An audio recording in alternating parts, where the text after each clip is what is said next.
Okay, so let me log back in.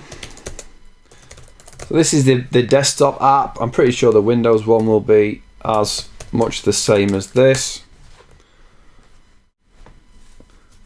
And you know, it's the same thing. The home screen, I can obviously make it bigger if I want on here, make it smaller.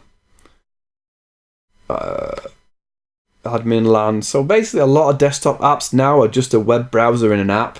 So it's exactly the same. I can turn off notifications, I can turn them on, change my settings. So the desktop app isn't, you know, any more exciting. It just means you can close your browser, you can go about doing your browser, and you're going to get the little notification icon in there. You're going to get a pop-up telling you, you can see your notifications, and you know, it's pretty much exactly the same as the web browser. So that's pretty simple. You don't need much telling you. What I'm going to do now is I'm going to log in as a technician on